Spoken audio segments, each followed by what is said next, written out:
আসলে বাংলাদেশ সাকিবকে ভুল বুঝে না, সাকিবকে ভুল বুঝানো হয়েছে। আমরা যত চিন্তা করি অত চিন্তা করে না। আবার অনেকে দৌড়ে পারলে দৌড়ে আসতেছে, আরিফ সাকিব, ওকে জিজ্ঞেস করতেছে আরিফ সাকিব কার ইচ্ছা না থাকে। এখন কি মুখ দিয়ে বলতে হবে আমার খেলার ইচ্ছা আছে?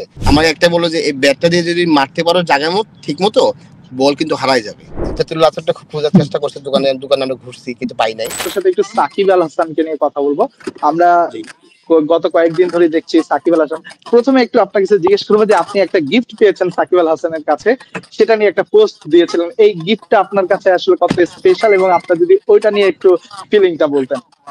না আসলে ও আমাকে লাস্ট টাইম যখন ও এক্সামে বোলিং এক্সামে পাস হলো, তারপরে আমাকে বলছিল আমি তোকে একটা ব্যাট গিফট করব, 2টা গ্লাভস গিফট করব। তো আমি কিছু বলি নাই, আমি চুপ করেছিলাম। আমি বলছি তো আমি ভাববি নাই যে এই বছর সে এত কিছু নিয়ে আসবে, এত কিছু নিয়ে আসবে। ও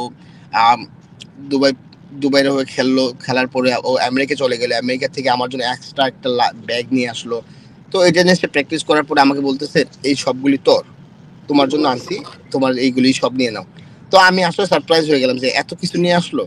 তো আমি ওরা বলছি যে আমি তো, আমার তো স্পন্সর ছিল, বাট আমাকে আমার লাইফে ক্রিকেটে কেউ কখনো এইভাবে গিফট করে নাই। তো শুনে একটা হাসি দিল, বললো যে কিনা আমাকে একটা বললো যে এই ব্যাটটা দিয়ে যদি মারতে পারো জায়গার মতো ঠিক মতো, বল কিন্তু হারাই যাবে।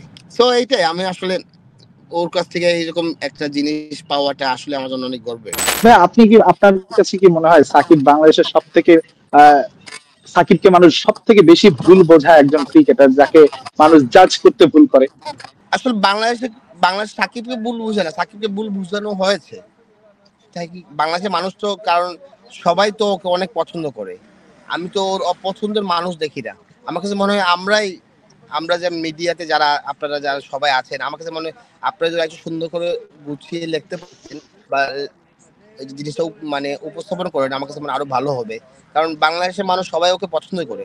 আমরাই আসলে মিডিয়া জগতে যারা আছে ওরা, আমার কাছে মনে হয় ওনারাই একটু ওকে ভুল বোঝানোর চেষ্টা করছে বাংলাদেশের মানুষের কাছে।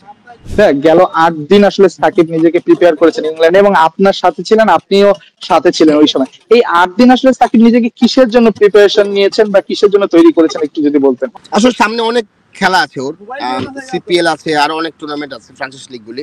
সো ওর কাছে মনে হচ্ছে যদি একটু টার্ফে একটু ভালো করে টার্ফে একটু নেট করতে পারতে ওর জন্য একটু ভালো হবে, প্রিপারেশন হবে, প্লাস একটু ফিটনেস নিয়েও কাজ করার সুযোগ আছে।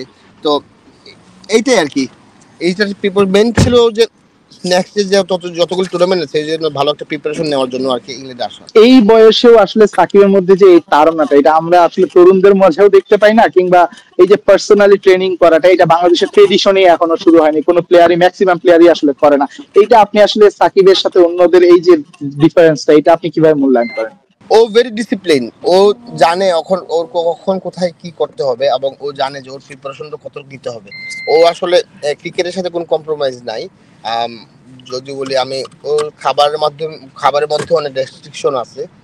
ও যদি কিছু এক্সট্রা খেয়ে ফেলে, ওইটাকে বার্ন করার জন্য ওর যা করার সবই করে। এখন আসছিল সে 8 দিনের জন্য, কিন্তু সে কিন্তু 1 মাসের জন্য তার জিম বুক করে রেখেছিল এখানে। তো ও ভেরি ওয়েল অর্গানাইজড, আর ও জানে কি করতে, ভেরি ডিসিপ্লিন।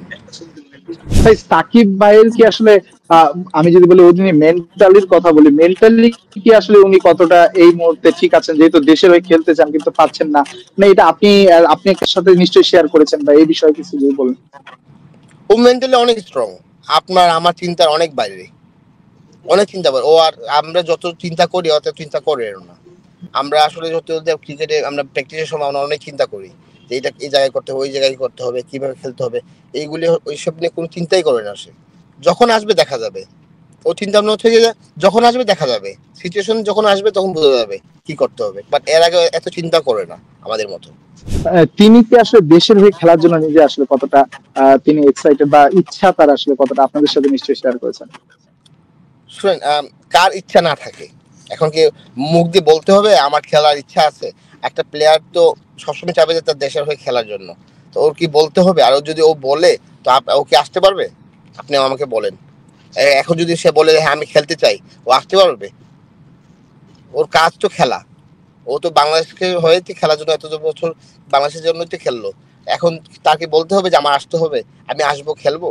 ভাই আলামিন ভাই, সাব্বির ভাই, সাকিব ভাই, আপনারা সবাই কিছুদিন আগে একটা মুহূর্ত শেয়ার করেছিলেন, ঝালমুড়ি খাচ্ছেন এবং গল্প করছেন। মানে এই যে আড্ডাগুলো ইংল্যান্ড, এগুলো আসলে এগুলো নিয়ে যদি একটু যদি মজার কোনো ঘটনা না যদি বলতেন, ওটাই ছিল, কিংবা আমি একটু যদি ছিলাম, সাকিব গল্পটা ছিল, শুনে। আমি ছিলাম, সাকিব ছিল, সাব্বির ছিল, তারপর আমাদের বাবেল ভাই ছিল, ওনা 2002-তে আন্ডার-19 ওয়ার্ল্ড কাপ খেলছে, উইকেট কিপার। তারপর আমাদের কাফি ভাই ছিল, ওনাও আন্ডার-19 ওয়ার্ল্ড কাপ খেলছে। ঠিক আছে, সো সবাই ছিল আসলে, আমরা সবাই মিলে হঠাৎ প্ল্যান করলাম যে সবাই একসাথে গেট টুগেদার হই। তো সাকিবের বাসায় যে ফ্ল্যাটটা ছিল ওখানে আমরা ছিলাম, আড্ডা মারলাম, খাওয়া দাওয়া করলাম, ঝালমুড়ি, এই আর কি। সবাই যতটুকু পারে একটু একটু করে, যাদের বাসা থেকে পারে ওরা রান্না বান্না করে নিয়ে আসলো, সবাই একসাথে খেলাম, এই আর কি। আর ভালোই লাগলো। এই সাকিব ভাই কি আপনাদের জন্য কিছু রান্না করেছেন কিনা? ও ঝালমুড়িটা খুব পছন্দ করে, তো ও একটু হেল্প করলো যে এটা করে, এভাবে করতে হবে, এটা করতে হবে। কারণ আমরা তো বিকেএসপিতে ছিলাম, আমরা তো বিকেএসপিতে সবচেয়ে মজা হচ্ছে যে আমরা প্রতিটা ফ্লোরে আমাদের ছিল বালতির মধ্যে আমরা চানাচুর মুড়ি বানিয়ে খাইতাম। তো সাথে ছিল তেঁতুলের আচার। তো তেঁতুলের আচারটা খুব খোঁজার চেষ্টা করছে, দোকানে দোকানে আমরা ঘুরছি কিন্তু পাই নাই। তো তেঁতুলের আচার ছাড়াই ঝালমুড়ি বানানো হয়েছে, এই আর কি। ভাই একটু বিকেএসপি দিনগুলো যদি একটু কথা বলতেন, মানে আপনার আর্লিয়েস্ট মেমোরি বিকেএসপি নিয়ে, মানে কি মনে পড়ে বিকেএসপির কথা মনে পড়লে? বিকেএসপিতে আসলে আমাদের সবচেয়ে মজা হইতো যে আমাদের যে ইমপ্রুভের দিন একটা ছিল, সম্ভবত ডেটার নামটা ভুলে গেছি কোন দিনটা ছিল। তো আমরা ইমপ্রুভের আগে সবাই খুব এক্সাইটেড থাকতাম আমরা যে আজকে ভালো খাবার দেওয়া হবে। তো তাছাড়া আমাদের ওই দিন ট্রেনিংটা আমরা অনেক রকেটের মতো করে ট্রেনিং করতাম যে আজকে ইমপ্রুভ আছে, ভালো খাবার আছে, সব এক্সাইট থাকতো। তারপর আমাদের বিকেএসপিতে স্কুলে যাওয়ার সময় আমরা লাইনে দাঁড়ানো, খাবারের আগে আমাদের সক্স পরে সবকিছু প্রপার ওয়েতে যাওয়া, কারণ স্যারে মারবে। তো এইগুলো নিয়ে ছিল এক্সাইটমেন্ট ছিল আমাদের ভিতরে, মজাই ছিল।